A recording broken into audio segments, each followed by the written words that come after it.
약 2000년 전 인도에 최초로 복음을 전한 사람이 있었습니다. 그 사람이 바로 오늘 본문에 나오는 예수님의 제자 도마입니다. 지금도 인도에서 복음을 전하다가 순교한 사도 도마를 기념하는 성 토마스 교회, 즉 도마 교회가 있습니다. 자, 오늘은 예수님의 제자 중 도마 이야기를 하려고 합니다. 자, 예수님이 십자가에 못 박혀 죽게 되자 예수님의 제자들은 자신들도 체포되고 죽임을 당하게 될까봐 집에 모여서 방문을 걸어 잠그고 두려움 가운데 떨면서 출입을 금하고 있었습니다. 자, 그런데 바로 이때 예수님이 그 방 안으로, 제자들이 모여있는 방 안으로 들어오셨습니다. 분명히 문을 걸어 잠갔는데 예수님은 문을 열지 않으시고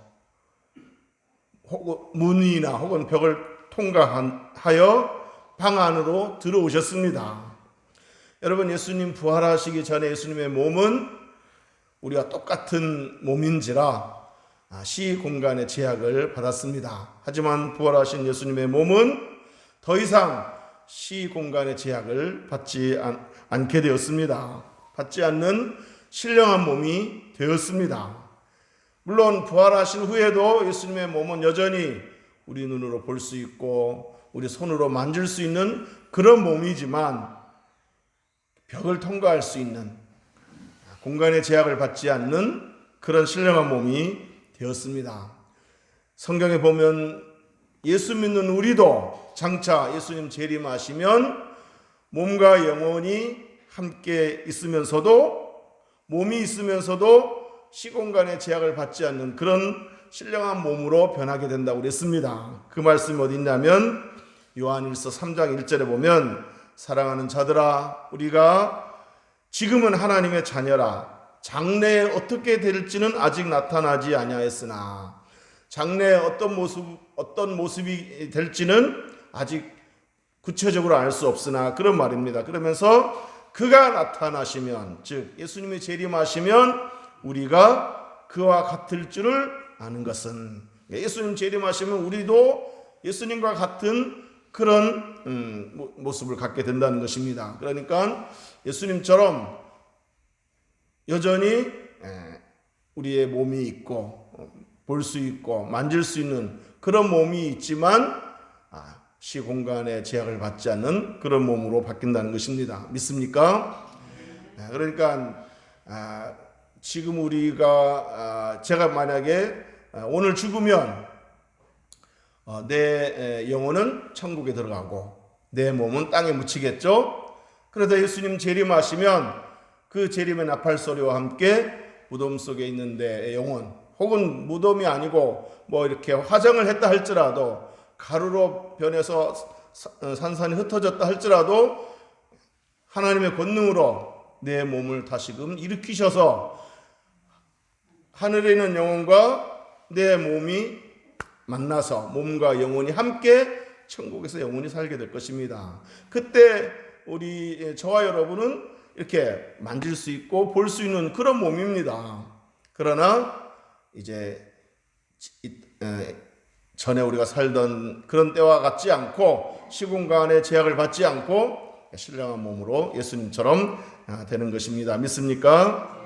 자, 그런데 부활하신 예수님이 제자들이 모여있는 방 안으로 들어오셔서 평강 있을지어다 하고 제자들에게 부활하신 그 예수님의 몸을 보여주셨을 때 그때 공교롭게도 도마가 그 자리에 있지 않았습니다. 어떤 이유인지는 모르지만 도마가 그 자리에 있지 않았습니다. 우리 24절 한번 읽어보겠습니다. 24절 시작. 12 제자 중에 하나로서 디두모라 불리는 도마는 예수께서 오셨을 때 함께 있지 아니한지라. 아멘. 자, 여기서 디두모라 불리는 도마 그랬는데 디두모는 헬라어이고 그러니까 오늘날의 그리스어이고 도마는 아람어입니다. 오늘날의 시리아어입니다. 디두모나 도마 한 사람의 이름입니다. 디두모는 헬라어이고 도마는 아람어. 둘 다 쌍둥이라는 뜻입니다. 자, 그러니까 도마는 쌍둥이였던 것입니다. 자, 어쨌든 도마는 예수님이 오셨을 때, 예수님 제자들이 있는 곳에 이렇게 오셨을 때, 예수님 부활하신 몸을 보여주셨을 때 도마는 그 자리에 없었습니다. 그리고 공교롭게도 예수님이 그 자리를 떠나신 후에 도마가 그 자리에 온 거예요. 자, 예수님이 떠나시고 난 후에 도마가 제자들이 있는 곳에 왔을 때 제자들이 얘기했겠죠. 도마야, 예수님 오셨다 가셨다. 예수님 정말 부활하셨다. 부활하신 몸을 우리가 보았다. 이렇게 말을 하자 도마가 뭐라고 말했습니까? 도저히 믿을 수 없다는 듯이, 예수님이 부활하셨다는 사실을 도저히 믿을 수 없다는 듯이 이렇게 말했습니다. 우리 25절 한번 읽어보겠습니다. 시작. 다른 제자들이 그에게 이르되 우리가 주를 보았노라 하니 도마가 이르되 내가 그의 손에 못자국을 보며 내 손가락을 그 못자국에 넣으며 내 손을 그 옆구리에 넣어보지 않고는 믿지 아니하겠노라 하니라. 아멘. 도마의 말은 이것입니다. 내가 직접 내 눈으로 보기 전에는, 내 손으로 그 손의 못자국과 그 옆구리의 창자국을 만져보기 전에는 내가 믿을 수 없다 라고 말했습니다. 자, 그리고 나서 그로부터 8일이 지났습니다. 8일이 지난 후에 예수님께서 다시 한번 제자들이 모여있는 그 방에 또 한번 오셨습니다. 우리 26절 한번 읽어보겠습니다. 26절 시작. 여드레를 지나서 제자들이 다시 집 안에 있을 때 도마도 함께 있고 문들이 닫혔는데 예수께서 오사 그 가운데 서서 이르시되 너희에게 평강이 있을지어다 하시고. 아멘. 자, 예수님께서 여드레 후에 또다시 제자들이 있는 곳에 오셨습니다. 다행히 이때는 도마가 그 자리에 있었습니다. 여러분, 부활하신 예수님께서 여드레 만에 다시 오신 이유가 뭐라고 생각하십니까? 성경에 기록되지 않았기 때문에 정확하게 알 수는 없지만은 제 생각에는 도마 때문에 오지 않았나 싶습니다. 도마에게, 의심하고 있는 도마에게 확신을 주고자 특별히 도마를 위해서 다시 오신 것이라고 저는 생각합니다. 그렇다면 여러분, 이 도마 한 사람을 위해서 또 한 번 찾아오신 예수님의 그 배려가 얼마나 놀랍습니까? 그 자상함, 그 친절함이 얼마나 놀랍습니까? 근데 더 놀라운 사실은 예수님께서 이렇게 도마가 있을 때 다시 한번 오셨을 뿐만 아니라 도마에게 개인적으로 하신 말씀입니다. 우리 27절 한번 읽어보겠습니다. 27절 시작. 도마에게 이르시되 네 손가락을 이리 내밀어 내 손을 보고 네 손을 내밀어 내 옆구리에 넣어보라. 그리하여 믿음 없는 자가 되지 말고 믿는 자가 되라. 아멘. 자, 여기서 예수님은 도마에게 책망부터 하시지 않았습니다. 물론 나중에 책망조의 어떤 말씀을 하시긴 하셨지만 책망부터 하시지 않았습니다.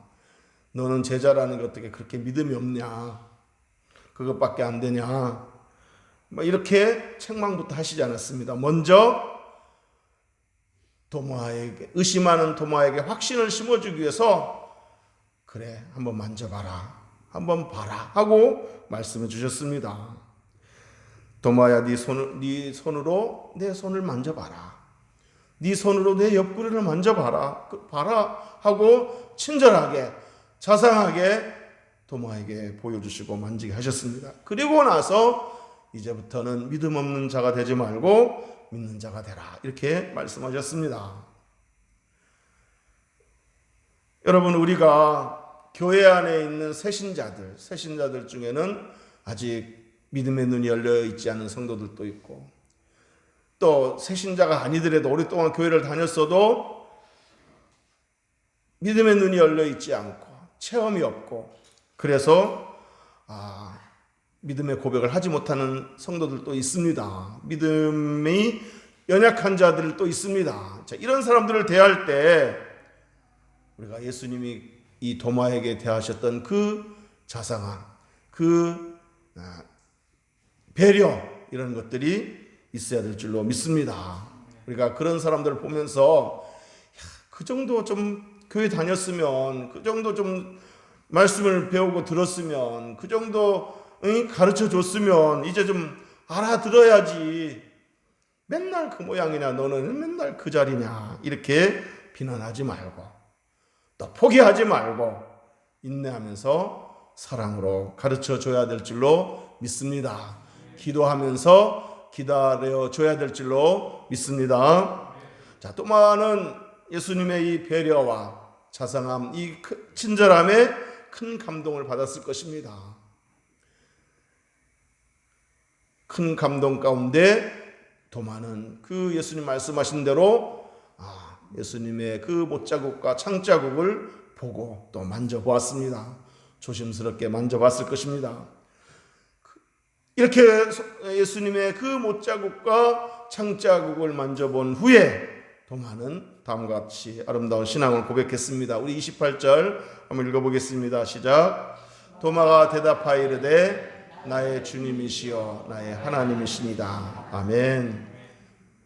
예수님의 손에 있는 못자국과 옆구리에 있는 창자국을 만져보더니 이렇게 고백합니다. 나의 주님이시여 나의 하나님이시니다. 이렇게 고백을 했습니다. 자, 이 신앙 고백에는 다음과 같은 세 가지 놀라운 사실을 교훈해 주고 있습니다. 그게 뭐냐면 첫째로 주님이라는 고백입니다. 주님. 도마가 예수님을 만져보고 나서 부활하신 예수님을 보고 또 이 손의 못자국과 그 옆구리의 창자국을 만져보고 나서 나의 주님이십니다 라고 고백했는데, 여기서 주님이라는 말은 헬라어로 큐리어스, 주인이라는 뜻입니다. 자, 그러니까 도마가 예수님께 나의 주님이라고 고백한 이 고백은 이제부터 예수님은 내 삶의 주인이 되십니다. 내 삶의 주인으로 확실하게 인정하고 모시겠습니다. 이제부터는 내가 예수님의 종으로 헌신하며 살겠습니다. 이런 결단이 들어있는 것입니다. 여러분, 무엇이 도마로 하여금 이런 고백을 하게 했으며 이런 결단을 하게 했겠습니까? 도마가 예수님의 못 박히는 손과 창에 찔리신 그 옆구리를 보았기 때문입니다. 여러분, 도마가 예수님의 그 손에 있는 못자국을 만졌을 때 십자가에 못 박히셨던 우리 선생님 예수님이 맞구나, 정말 예수님이 부활하셨구나, 이것만 확인한 게 아닙니다. 그냥 어떤 그 지적으로, 이성적으로 예수님이 확실히 부활하셨구나, 예수님 부활하신 게 맞구나, 이번이 예수님이 맞구나, 이것을 이렇게 지적으로만 깨달은 것이 아닙니다. 도마가 주님의 못 박힌 손을 만져보는 순간 그는 주님의 깊은 사랑을 느꼈을 것입니다. 그 못자국을 만져보는 순간, 그 옆구리의 창자국을 만져보는 순간 도마는 전율을 느꼈을 것입니다. 나를 위해서 이렇게 못 박히셨구나, 나를 위해서 이렇게 찔르셨구나, 나는 예수님이 체포되고 채찍에 맞았을 때 도망쳐버린 사람이었는데, 나는 이렇게 믿음도 없고 의심하고 의리도 없는 형편없는 제자인데 나 같은 사람을 위해서 주님은 이렇게 못 박히시고 찔리셨구나, 이런 생각이 들면서 한편으로는 부끄럽기도 하고 한편으로는 정말 전율이 흐르면서 마음에 큰 감격이 있었을 것입니다. 찬송가 149장에 보면 주 달려 죽은 십자가, 이런 찬양이 있습니다. 여기에 3절 보면 못 박힌 손발 보니 큰 자비 나타내셨네. 못 박힌 손발 보니 큰 자비 나타내셨네. 가시로 만든 면류관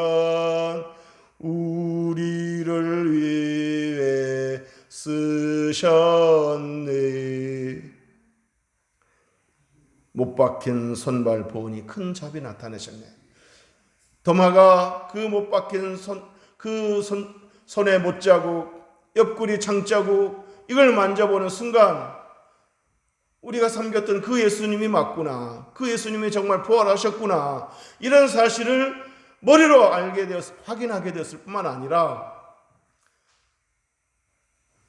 정말 나 같은 죄인을 위해서 이렇게 큰 고난을 겪으셨구나, 큰 자비로 나를 위해서 그 고난을 감당하셨고 그 죽음을 감당하셨구나, 이 사실이 느껴지면서 거기서 도마는 무너진 것입니다.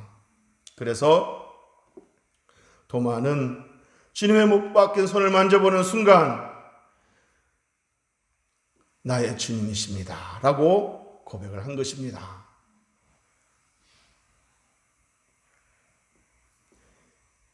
이제부터 예수님을 내 삶의 주인으로 모시고 평생을 주님을 위해 살기로 작정하게 된 것입니다. 자, 그러니까 무엇이 도마로 하여금 예수님께 나의 주님이라고 고백하게 만들었습니까? 그 십자가의 사랑, 예수님이 보여주신 그 큰 자비, 이걸 확인한 순간, 이걸 느끼는 순간 도마는 예수님을 나의 주님이라고 고백하게 만든 것입니다. 바라기는 저와 여러분도 나 같은 죄인을 위하여 십자가에서 찢기고 상하신 그 사랑을 깊이 깨닫고 그 사랑에 감격하여 예수님께 주님은 나의 주님이십니다, 내 삶의 주인이십니다, 내 마음의 왕자에 들어오셔서 내 삶을 다스리시고 나를 인도하여 주옵소서라고 고백하는 저와 여러분 될 수 있기를 주의 이름으로 축복합니다. 자, 둘째로 도마가 했던 고백에서 우리가 교훈을 얻을 수 있는 것은 하나님이라는 고백입니다. 우리 다시 한번 28절 읽어보겠습니다. 시작. 도마가 대답하여 이르되 나의 주님이시오 나의 하나님이시니이다. 네, 나의 주님이시오, 이렇게 고백했을 뿐만 아니라 나의 하나님이시니다, 하나님이라고 고백을 했습니다. 그러니까 도마가 부활하신 예수님을 본 순간, 그리고 그 예수님의 그 손의 못자국과 옆구리의 창자국을 만져본 순간 예수님의 사랑을 깊이 깨달음과 동시에 이분은 하나님의 아들이 맞구나, 하나님의 아들이기 때문에 또 그분이 곧 하나님이시기 때문에 죽음의 권세를 이기시고 부활하셨구나 하고 하나님의 신성을 거기서 느끼게 된 것입니다. 주님의 사랑을 깊이 깨달음과 동시에 이분은 정말 하나님의 아들이시구나, 그래서 죽음의 권세를 이기시고 부활하셨구나 하면서 하나님의 신성을 느낀 것입니다. 이분은 우리가 알던 대로 목수의 아들, 요셉의 아들이 아니라 정말 하나님의 아들이셨구나, 하나님이 보내신 메시아였구나, 우리의 구원자셨구나 하는 사실을 확실히 깨닫게 된 것입니다. 그래서 도마는 예수님께 나의 하나님이십니다 라고 고백을 한 것입니다.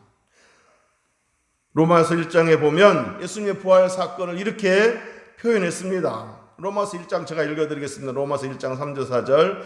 그의 아들에 관하여 말하면 육신으로는 다윗의 혈통에서 나셨고 성결의 영으로는 죽은 자들 가운데서 부활하사 능력으로 하나님의 아들로 선포되셨으니 곧 우리 주 예수 그리스도시니라. 자, 이 말은 무슨 말이에요? 그러니까 예수님의 부활은 그가 하나님의 아들이심을 증명하는 사건이다, 이 이야기입니다. 하나님의 아들로 선포되었다. 사망 권세 이기시고 부활하심으로 그 하나님의 아들만이 할 수 있는 사망 권세를 이기셨구나, 그분은 정말 하나님의 아들이 맞구나 하는 사실을 만방에 선포한 것입니다. 예수님의 부활 사건이 그걸 증명한다는 것입니다. 그래서 도마는 부활하신 예수님을 보았을 때 나의 주님이시여라고 고백했을 뿐만 아니라 나의 하나님이십니다. 주님은 하나님의 아들이시고 곧 하나님이십니다라고 고백했던 것입니다. 믿습니까? 셋째로 도마의 고백에서 우리가 얻을 수 있는 교훈은 뭐냐? 나의라고 하는 이 고백입니다. 도마가 했던 이 신앙 고백에서 우리가 간과하지 말아야 될 중요한 메시지는 뭐냐면 바로 나의라는 이 단어입니다. 도마는 예수님께 신앙을 고백할 때 예수님은 주님이십니다. 예수님은 하나님이십니다. 이렇게 하지 않고 어떻게 했다고요? 나의 주님이시요 나의 하나님이십니다. 이렇게 고백했다는 거예요. 이게 중요한 거예요. 예수님이 어떤 분인지를 아는 것도 중요하지만 그분이 나와 어떤 관계가 있는지, 그분이 나를 위해서 오셨고 나를 위해서 죽으셨고 나를 위해서 부활하셨고 지금 나를 위해서 살아계시고 나와 함께 하시는 분, 이 나의라는 이 신앙이 중요합니다. 그래서 예수님 도마는 나의 주님, 나의 하나님 이렇게 고백했습니다. 우리 예수님이 주가 되신다는 사실, 하나님이 되신다는 사실, 이 사실을 아는 것도 중요하지만 그분이 바로 나의 주가 되시고 나의 하나님이 되신다는 이 사실을 알고 고백하는 것은 더 중요한 줄로 믿습니다. 우리가 사도신경을 가지고 신앙 고백할 때도 오늘 또 신앙 고백했지만 하나님이 전능하시다는 것, 전능하셔서 온 우주를 창조하셨다는 것, 지금도 우주를 이렇게 주장하시고 관리하신다는 사실을 아는 것도 중요하지만 그분이 바로 내 아버지라는 사실, 이 사실을 알고 믿는 것이 더 중요합니다.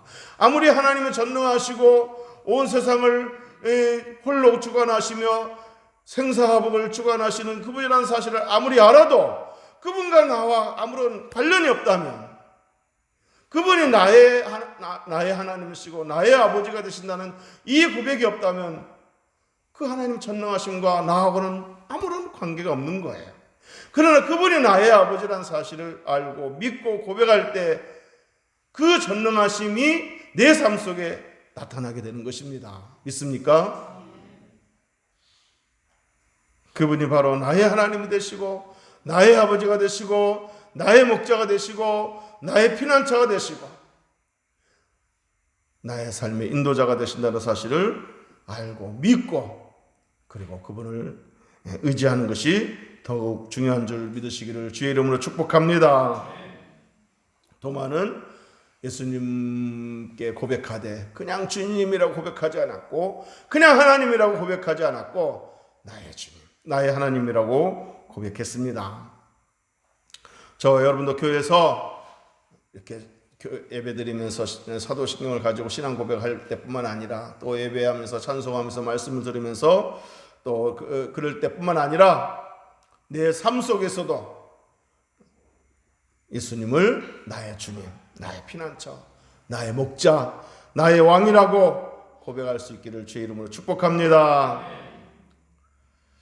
자, 이 고백을 들으신 예수님께서 도마에게 이렇게 말씀하셨습니다. 우리 29절 마지막 한번 읽어보겠습니다. 시작. 예수께서 이르시되 너는 나를 본고로 믿느냐? 보지 못하고 믿는 자들은 복되도다 하시니라. 아멘. 그러니까 예수님의 말씀은 그거예요. 너는 이제 보고서 믿었다. 보지 못하고 믿는 믿음은 못 되었다. 보지 못하고 믿는 믿음은 더 복되다. 이렇게 말씀하신 겁니다. 그러니까 도마는 눈으로 보고서야 겨우 믿음을 갖게 되었던 제자였습니다. 보지 않고 믿는 그런 믿음은 못 되었습니다. 자, 그런데 이처럼 도마는 처음에는 믿음이 부족했던 제자였고 의심이 많았던 제자였지만 후에는 주님을 위해서 순교할 정도로 헌신하는 확실한 믿음의 제자가 되었습니다. 도마는 이후로 페르시아를 거쳐 인도에까지 가서 복음을 전했습니다. 그러니까 많은 제자들이 사방으로 흩어져서 복음을 전했는데 가장 멀리까지 간 제자가 도마였습니다. 도마는 인도까지 갔습니다. 그래서 처음에는 참 내가 예수를 보지 않고는 믿을 수 없다. 내 손으로 만져보지 않고는 믿을 수 없다. 그렇게 의심이 많았던 제자였지만 그러나 예수님께서 만져보게 하시고 확신을 심어준 다음에는 도마는 더 이상 흔들리지 않고 그는 누구보다도 확실한 믿음을 가지고 복음을 전하고 주님을 위해서 헌신한 참 아름다운 제자가 되었습니다. 믿습니까? 자, 이제 말씀을 정리하도록 하겠습니다. 여러분, 도마에게 너는 나를 본고로 믿느냐? 보지 못하고 믿는 자들은 복되도다 라고 말씀하셨던 예수님이 훗날 천국에서 도마를 만났을 때 도마에게 뭐라고 말씀하셨을 것이라고 생각되십니까? 도마야, 너는 처음에는 이렇게 만져보지 않고는 믿을 수 없고 보지 않고는 믿을 수 없다고 말했던 사람이었지만, 그렇게 더디 믿었던 사람이었지만 나중에는 네가 본 것을 그대로 전하는 사람이 되었고 네가 고백한 대로 그대로 실천하며 헌신하며 살았구나. 참 복된 제자구나 라고 칭찬해 줬을 것입니다. 제가 하고 싶은 말씀은 이겁니다. 혹시 우리 교우들 중에 신앙에 대해서 물어봤을 때 어떻게 구원의 확신이 있습니까? 주님이 함께 하심을 믿습니까? 이렇게 물어봤을 때 글쎄요, 아직 잘 모르겠어요. 아직도 안 믿어져요. 긴가민가해요. 이렇게 말하는 교우들이 있다 하더라도 언젠가는 그들도 주님이 인격적으로 만나주시고 또 이렇게 성령께서 체험하게 하시면 그 도마처럼 나의 주님, 나의 하나님이라고 고백하게 되면서 주님을 삶의 주인으로 모시고 주와 더불어 살면서 주님을 증거하고 주님을 영화롭게 하는 복된 주님의 그리스도인이 될 줄로 믿습니다. 많은 사람들 앞에서 나는 예수님을 믿습니다, 예수님은 내 삶의 주인이십니다 라고 사람들 앞에 시인하는 제자가 되고, 그리고 내가 믿는 예수 그리스도를 담대히 전하는 그런 그리스도인이 될 줄로 믿습니다. 그렇게 되기를 주의 이름으로 축복합니다. 기도하겠습니다.